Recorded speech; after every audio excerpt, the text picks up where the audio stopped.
هلو هلو، عاملين ايه؟ يا رب تكونوا بخير.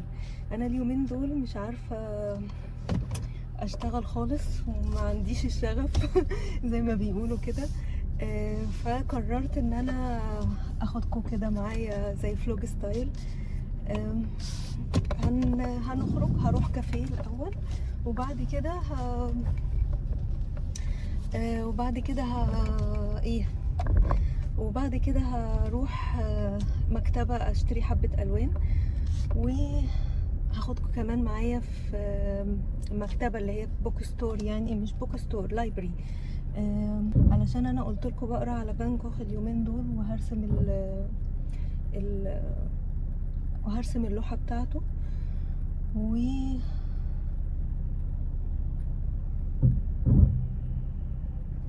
انا بس محتاجة اركز عشان في عربية.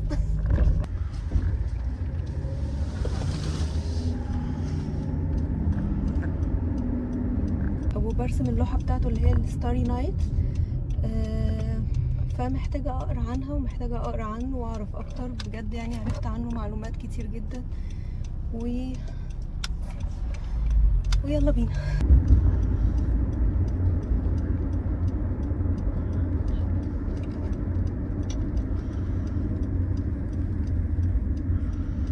انا الحقيقة اتأخرت في تصوير الفيديو ده جدا، فيعني ممكن ما ينزلكوش الاسبوع اللي جاي ده، هينزل لكم الاسبوع اللي بعده، الخميس اللي بعده. انا بنزل الفيديوهات بتاعتي يوم الخميس، حاليا بنزلها الساعة 9 بالليل. بشوف ان الميعاد ده افضل ميعاد بصراحة، فقولوا لي لو الميعاد ده مناسبكم.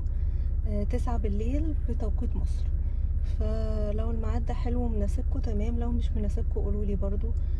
ف يعني احتمال ان هو يتأخر الاسبوع دوت، يعني من الخميس اللي جاي ده مش عارفة هينزل ولا لا. يعني ضروري ان انا اخلص الفيديو ده. انا عادة بصور اسبوع باسبوع، ما بصورش كذا اسبوع مع بعض، بس اوقات قليلة جدا بصور كذا اسبوع مع بعض، بس مش كل الاوقات يعني الحقيقة. فيعني احتمال يتأخر، فمعلش سامحوني بقى المرة دي.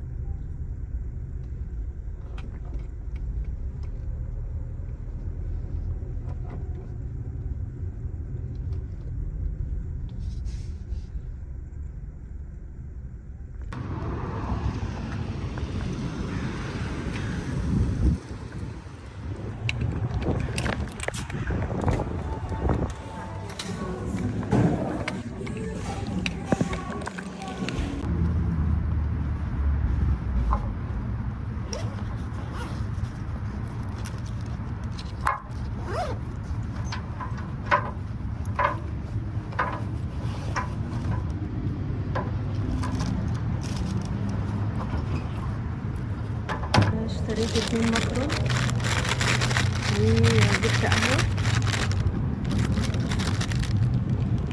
وجبت قهوة. اليومين دول الجو غريب جدا، شوية سقع وشوية يحرر، يعني النهاردة حر. فهاخد قهوة ساقعة، يعني ما بحبهاش قوي بس اوقات بحب اخدها. انا دلوقتي عندي كذا مقابلة اونلاين، فهعمل كده هخلصهم وبعد كده اشتغل على المونتاج شوية عشان نخلص الفيديو بسرعة. انا اكتشفت وانا بعمل المونتاج بعد كده ان الفيديو 4 ساعات تقريبا قبل المونتاج، ده غير الجزء اللي قعدت اشتغلت عليه دلوقتي في الوقت ده. فقررت ان الفيديو يكون على جزئين، هقسم الفيديو على جزئين، جزء اول وتاني، لان هيكون كبير قوي ان يكون على فيديو واحد.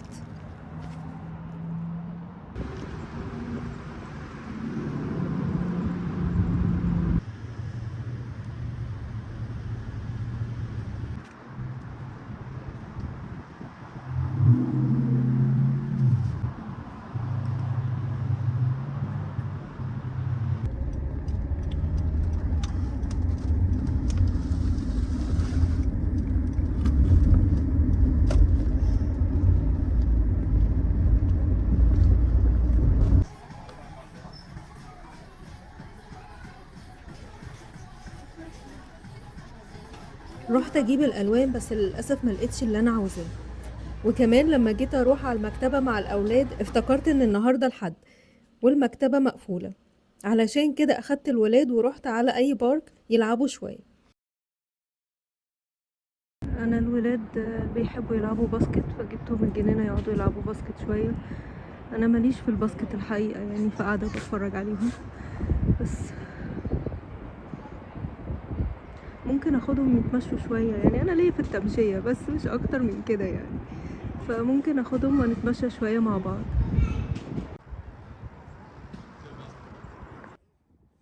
بتبوظ ليه؟ قلت لي دي كنت بتبوظ ليه؟ علشان علشان ال 3D printer بيخبط في السبورت، فلازم اعمله الناحية التانية عشان ما يخبطش في السبورت. طيب بصوا، دي الشنطة اللي انا هشتغل عليها، وكل اللي انا عملته حطيت الكراتين دي في الجيوب، وكمان حطيت كرتونة من جوه عشان الجيب لغاية هنا، وبعد كده دي من غير حاجة، فانا مش عايزة اي حاجة تطبع على اللي ورا. ما عملتش كده في الشنطة اللي فاتت، لان كان في سبيس كبيرة قوي ما بينها، يعني ما بين دي، ما بين الوش وما بين الظهر، فما عملتش كده المرة اللي فاتت. لكن دي الاتنين لازقين على بعض فهيطبع اكيد لو انا اشتغلت بالالوان على طول، فعشان كده حطيت الكراتين دي، وحاطه هنا برضو كرتونة اهي، وعملت لفيتها بالطريقة دي باللزق دوت اللي هو زي الورق، هو ورق فعلا باللزق ده يعني، لان هو ممتاز جدا في الحاجات دي، ما بيسيبش اثر وحلو جدا. بس لفيتها كده، لفيت ده هنا كده بالزاوية دي عشان انا عايزاها بزاوية، والجزء اللي تحت ده كمان عشان الاطراف بتاعتي ما يبقاش عليها الوان، يعني انا عايزة السبيس ده من كل جانب ومن هنا كمان. وبس، هو دلوقتي هبتدي احط الرسمة بتاعتي ارسمها، وهحط الطبقة الاولانية البيزك. الحقيقة يعني انا كسلانة جدا فعشان كده بعمل كل حاجة حواليها غير ان انا اعمل الشغل نفسه، ده بيحصل اوقات عادي يعني. هشتغل احاول ارسم الرسمة اهي، انا رسمها حتى عشان تفضل قدامي، انا طبعاها عشان تفضل قدامي. هحاول ارسمها، هحطها وارسمها، وبعد كده هحط الطبقة الاولانية اللي قبل الالوان الاساسية اللي احنا هنحطها، ويلا بينا نحاول نعملها. كتير بيحصل اننا ما يكونش عندنا الحافز او مش متشجعين نعمل حاجة معينة، ونقعد نلف وندور حواليها ونعمل كل حاجة غير الحاجة اللي المفروض تتعمل. يعني انا اليوم ده بالاخص حلي ليا التنظيف والترتيب في البيت، رغم ان اللي يعرفني كويس يعرف ان الموضوع ده مش من مفضلاتي خالص الحقيقة. هي الفكرة ان دماغنا بتعد كمية الخطوات اللي هنعملها ونبذل فيها مجهود من غير حتى ما نكون حاسين او فاهمين ان دماغنا بتعمل كده، وبتحاول تأجل أو حتى تلغي قدر الإمكان المجهود اللي بنعمله، لأن دماغنا بتحاول تخلينا نقلل مجهود وتفكير قدر الإمكان، وتسحلنا في حاجات تانية ملهاش علاقة باللي احنا عاوزين نعمله، وده أمر طبيعي جدا. بس اللي مش طبيعي إننا نستسلم لده. بحيلة بسيطة خالص ممكن نتغلب على الموضوع ده، حتى لو خلصنا المهمة في مدة أطول، بس قدرنا نتغلب على الشعور ده بعدم الرغبة إننا نعمل أي حاجة، وتحركنا عشان نخلص المهمة اللي احنا المفروض نعملها. ايه هي بقى الحيلة دي؟ إننا نقسم المهمة، بمعنى إن هنا الرسمة كبيرة جدا وتفاصيلها فعلا كتير قوي، وعرفت بعد الشغل إن التفاصيل اللي في الجزء اللي تحت اللي فيه الشجرة والبيوت والكنيسة أكتر بكتير من التفاصيل اللي فوق في السماء. بس ابتديتها ازاي؟ قلت لنفسي أنا هعمل الخلفية بس كلها بلون واحد، مش هعمل أكتر من كده، وفعلا عملت كده، عملت حاجة صغيرة خالص بس ادتني دفعة لتاني يوم إني أخلص جزء أكبر كمان. ولما جيت تاني يوم قلت لنفسي أنا هعمل برضو جزء صغير خالص، وقعدت أقسم في المهمة الكبيرة لغاية ما المهمة الكبيرة بقت حتت صغيرة، وقدرت أخلصها في 3 أيام بس، رغم إن دي أول مرة أرسم فيها الرسمة دي، وكمان ما كنتش حابة حتى أحط فرشة فيها. صحيح المدة طولت مني شوية، هي تاخد مني يوم بالكتير، بس أنا أرفقت بحالي وبحالتي الموجودة دلوقتي، وده مش غلط أبدا إلا إذا الموضوع فيه ديدلاين. يعني مثلا ما يكونش عندي امتحان ولا تسليم مشروع أو تسليم أوردر مهم وأقول لأ هرفق بحالي. لا، مش هرفق بحالي أبدا، ده وقت الشغل بس. لازم تعرفوا ان في فرق كبير جدا ما بين الاتنين. انا هنا قررت اخرج بره شوية وارسم في الهواء الطلق. هستخدم اللون البني مع الابيض. لا، الحقيقة هو الكثير والكثير والكثير من الابيض مع نقطة بسيطة جدا بني. ده اللون اللي هعمله كبيزك للرسمة. الطبقة الاولى يعني. الطبقة الاولى دي بتسهل عليا حاجات كتير جدا، منها الشنطة ما تشربش ألوان كتير بعد كده، وبتسهل الرسم على القماش لأنها اوريدي اتشربت من اللون اللي أسست بيه.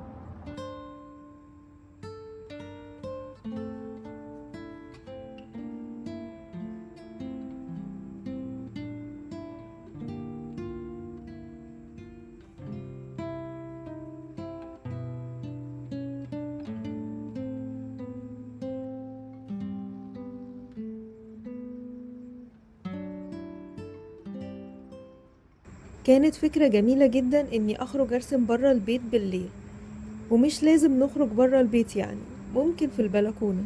احساس الهدوء والصمت مع صوت الطبيعة اللي حواليك احساس مختلف وجميل. وعلى فكرة انا بحب صوت صرصور الغيط جدا، صوته مريح بالنسبة لي، يمكن علشان بيفكرني بطفولتي لما كنت بروح البلد عند جدتي. الفكرة ان اي تغيير بنعمله حتى لو بسيط خالص، ان احنا نخرج نقعد في البلكونة شوية بيساعدنا ان احنا نغير المود ونعمل حاجات اكتر.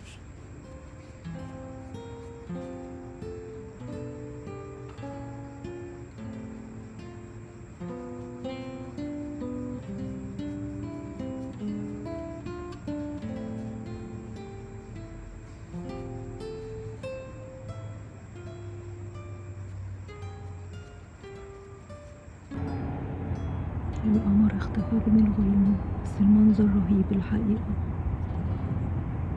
مش عارفة هيطلع تاني ولا لأ. اهو شايفينه؟ يا خرابي، خطير. ايه الجمال ده! مش عايزة اقول لكم بقى على الطبيعة اروع بكتير.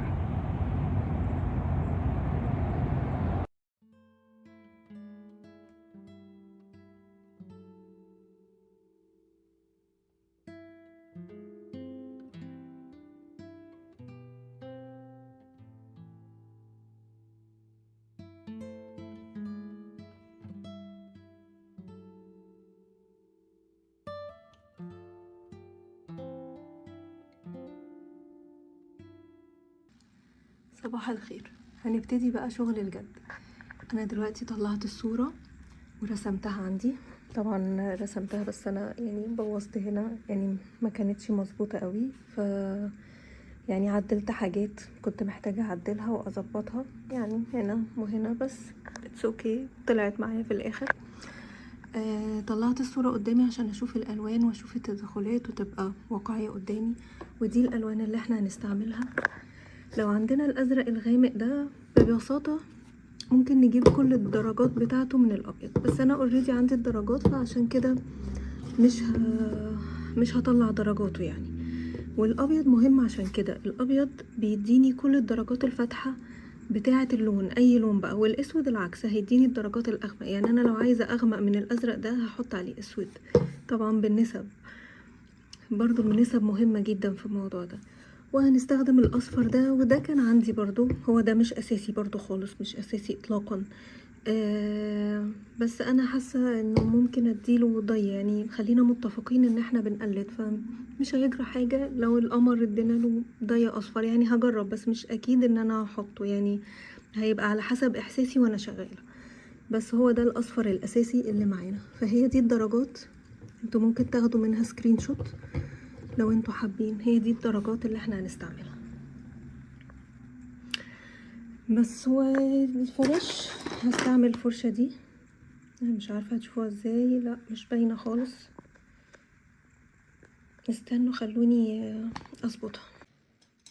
دي الفرش اللي هنستخدمها، دي ودي، دول الاساس اللي انا هستخدمه.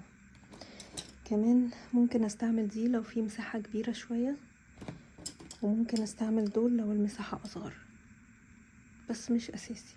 يعني ممكن نعملهم بدي، بس هتاخد وقت شوية.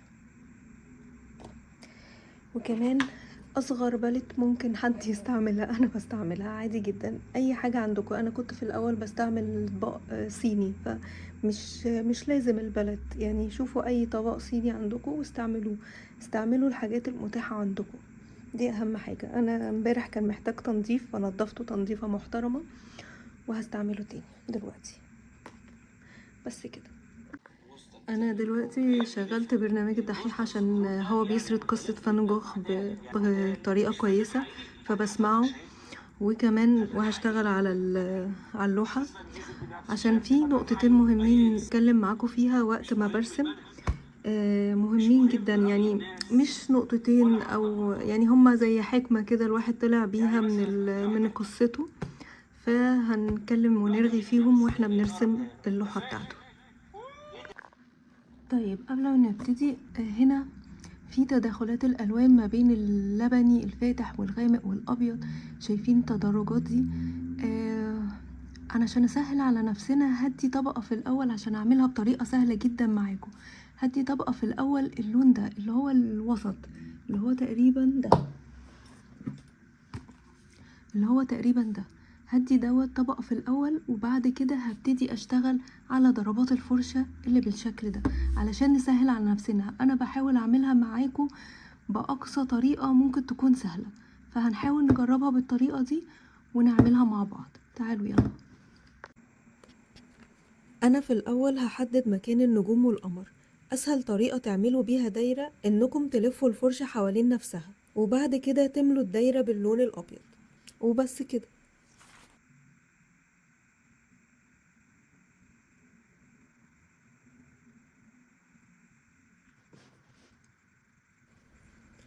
وانا بحدد الدواير بختار الفرشة على اساس حجم الدايرة، ده بيسهل كتير الرسم. هما كلهم ممكن يتعملوا بفرشة واحدة، بفرشة وسط مثلا، بس هيبقى اسهل وادق لو عملت كل حاجة بالفرشة المناسبة ليها.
خلي بالكو، انا هنا مش عايزة اغطي المساحة كلها زي ما كنت بعمل قبل كده. انا بس عايزة ادي ضي للون اللبني عشان يساعدني بالارضية بتاعته، والموضوع يبقى اسهل من ان انا اعمله خطوة خطوة كله بالضربات الفرشة.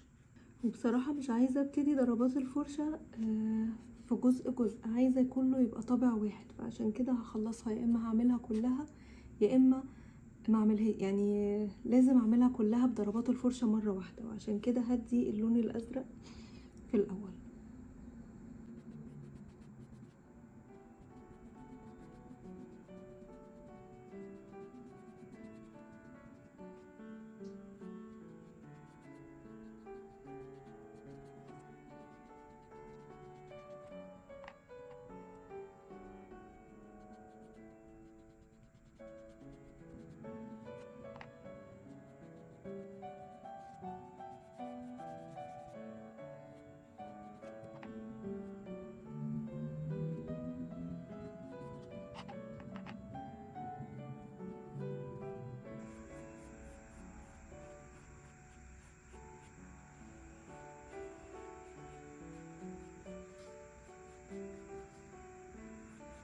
دلوقتي انا هستخدم الفرشة دي، وعندي الالوان درجات الازرق والابيض، ولو عايزة اعمل درجات تاني هعملها هنا. وهبتدي ادي ضربات الفرشة الرفيعة خالص في البداية. غالبا هبتدي بالغامق وبعد كده هبتدي افتح واحدة واحدة.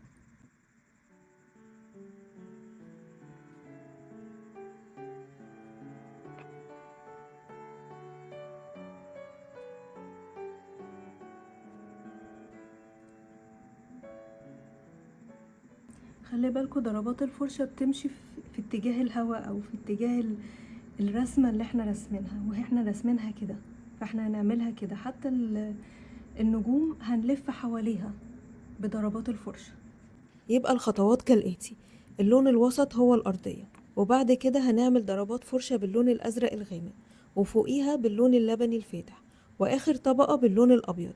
وفي الآخر خالص لو حابة أدمج كله مع بعضه هجيب اللون الأزرق الوسط وهعمل بيه ضربات فرشة بسيطة.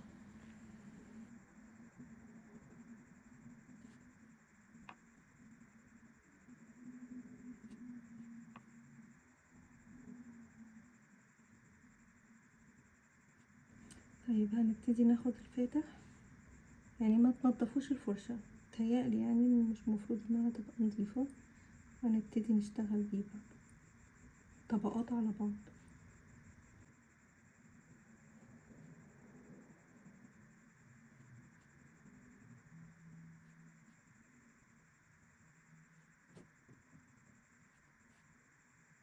ممكن تبتدوا بالنجوم، بس انا بصراحة شايفة انه مفيش فرق كبير اوي يعني.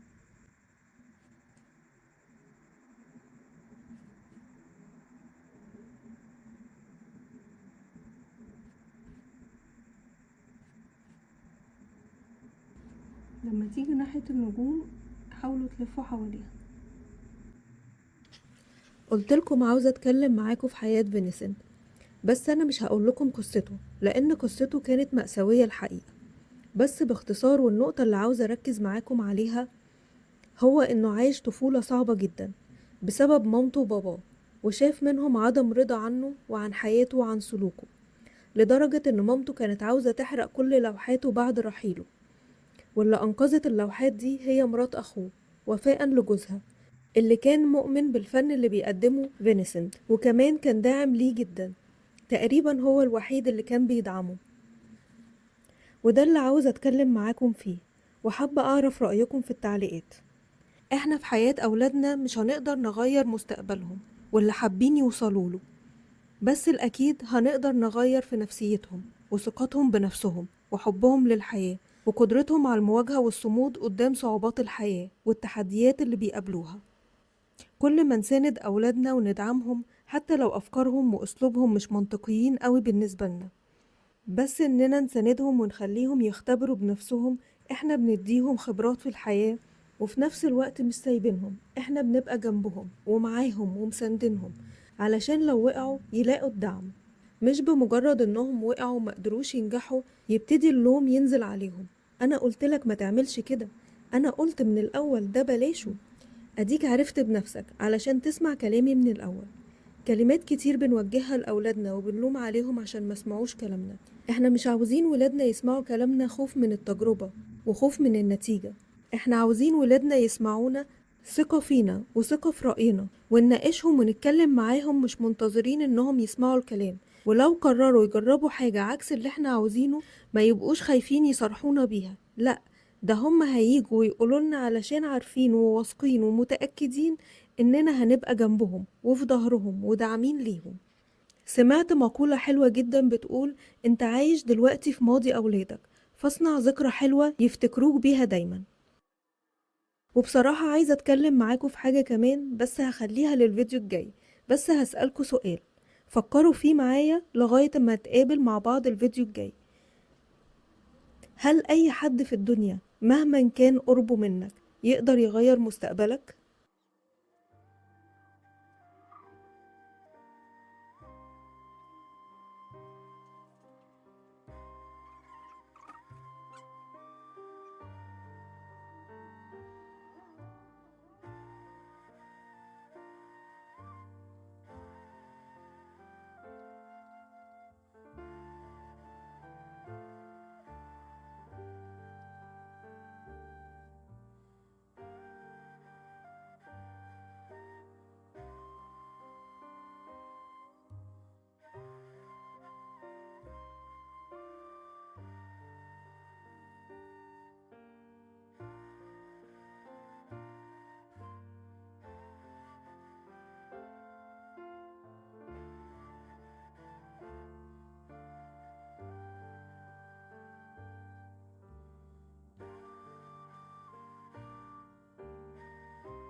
انا دلوقتي خلصت الطبقة الفاتحة من الازرق الفاتح ده.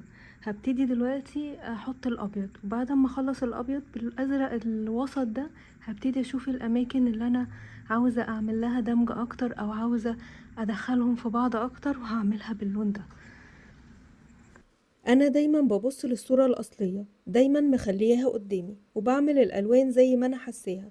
انا بشتغل بالالوان باحساسي، مش بالمفروض يتعمل وايه المفروض يتحط قبل ايه. علشان كده دايما بشجعكم انكم تجربوا. مش لازم ابدا تكونوا عارفين بالظبط ايه المفروض يتعمل وايه هو الاصح، لان في الهوايات والفن دايما بنمشي ورا احساسنا ونظرتنا للاشياء. وانا من رأيي المتواضع ان دول اكتر حاجتين بيميزوا الفنان، الإحساس ونظرته للأشياء. طيب أنا تقريبا هنا كده خلصت الجزء ده، لسه برضو النجوم.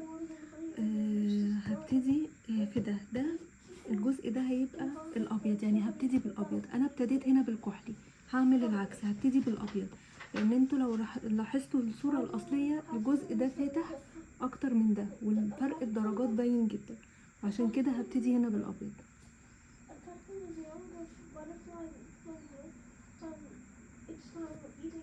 وزي ما انتم ملاحظين ابني قاعد بيذاكر جنبي، وده طبيعي بالنسبة لأي أم الحقيقة، ممكن تعمل حاجات كتير في نفس الوقت.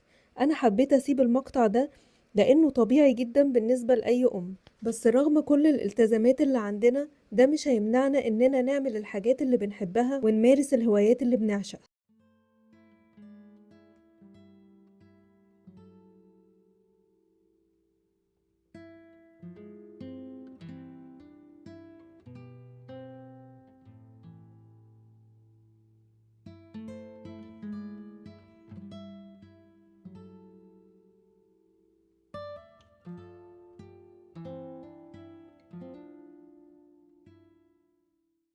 انا عاوزه اعمل لون لبني افتح درجه من ده، فهحط اللون ده على الابيض علشان يديني الافتح درجه.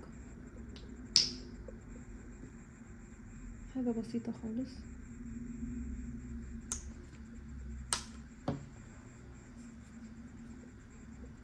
وهدمجهم مع بعض.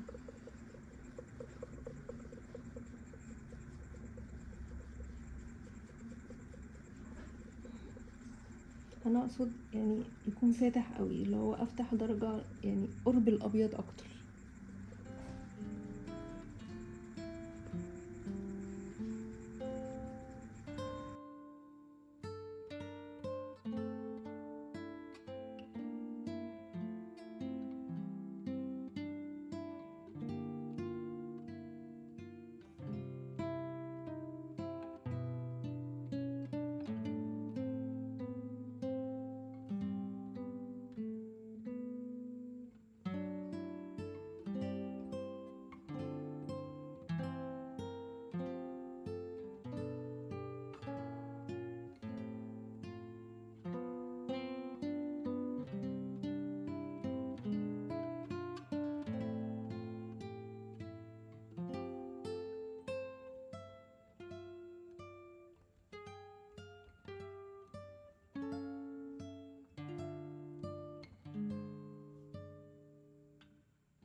انا هرجع تاني اللي عملته فوق هنكرره تاني تحت بس كده، وحطيت الطبقه الاولانيه عشان ابتدي اشتغل عليها.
وفي آخر خطوة في الجزء الأول للوحة فينيسنت اللي هي ستاري نايت، أنا هنا ابتديت أشتغل في الجزء التاني من اللوحة، بس بما إنه لونه لبني فحبيت أعمله معاكم في الجزء ده.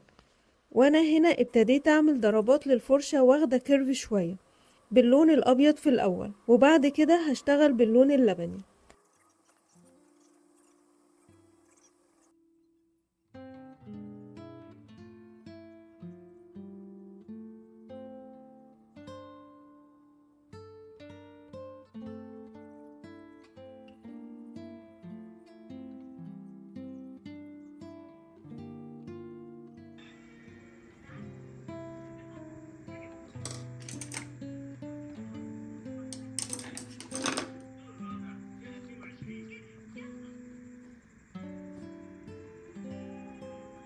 صورت لكم الشنطة كاملة بعد ما خلصتها علشان تشوفوا النتيجة وتتحمسوا معايا ان احنا نكمل الجزء التاني. واشوفكم على خير في الفيديو الجاي.